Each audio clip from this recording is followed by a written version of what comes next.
If you were coming in the fall, I'd brush the summer by, with half a smile and half a spurn, as housewives do a fly.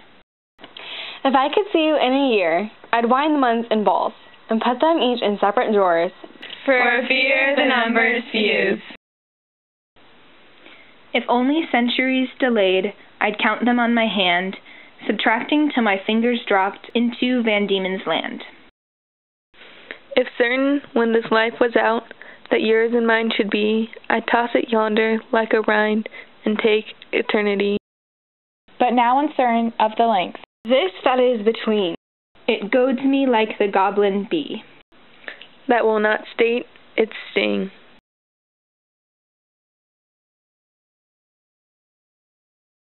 Oh, here it is. Sorry.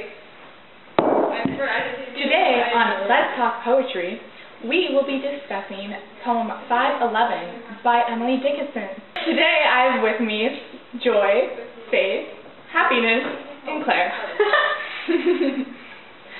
So in this poem, it is obviously about love. In the first stanza, it starts off, if you were coming in the fall, I'd brush the summer by.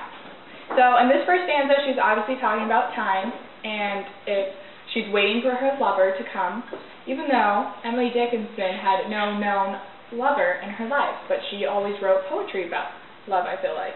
So, some of the key points in this first stanza are the capitalization of fall, summer, and housewives. And the fall is representing a unit.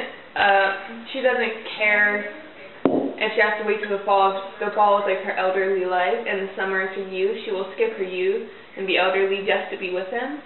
And then the housewife is capitalized, which I think is because she was an independent woman, and that's emphasizing how she doesn't care what she's like now. She would change herself just to be with him.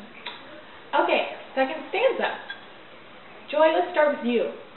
Well, so I think she's talking about, she says, if I could see you in a year, I would wind the months in balls and put them each in separate drawers for the fear the numbers fuse. And I think she's really trying to emphasize, like, she cannot live without this person, like, because all the time this goes so grudgingly slow, like, without the person she loves, because her life is meaningless without this person.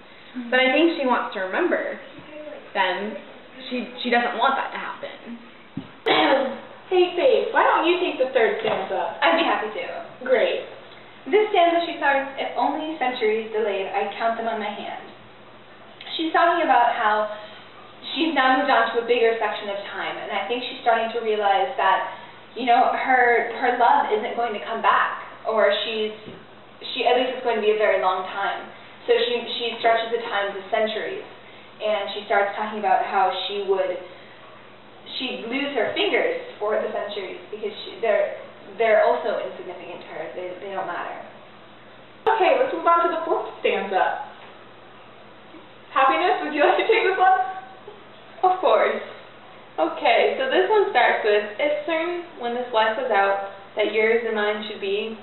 And she's talking about how she tossed her life aside like a rind, like her life itself is significant. So it's not just her youth, it's not just her independence, her fingers, now it's her whole entire life. She would throw that away just to be with him in death. And she capitalizes rind because that's like the insignificant, that's the thing she's willing to throw away. But she's also capitalizing eternity because that's now the length of time that she might have to wait. Okay, and then the last stanza starts with, but now uncertain of the length of this that is between. I think that she's now realizing that her lover that she's talking about in this poem is not going to return.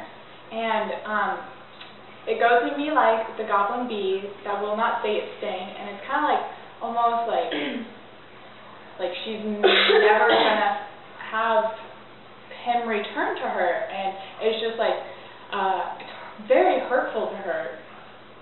Can I add one more thing? Yeah. I feel like there have been rumors that she had a lover who was of a different class, and so I almost feel like the distance between them is almost just like the untouchability of each other because they can't connect with each other. So she's realizing it can never happen, and I think that's a take you could have on it. So we are going to now talk about poetic devices Emily chooses to use in her poem. So the first poetic device that I noticed is the rhyming.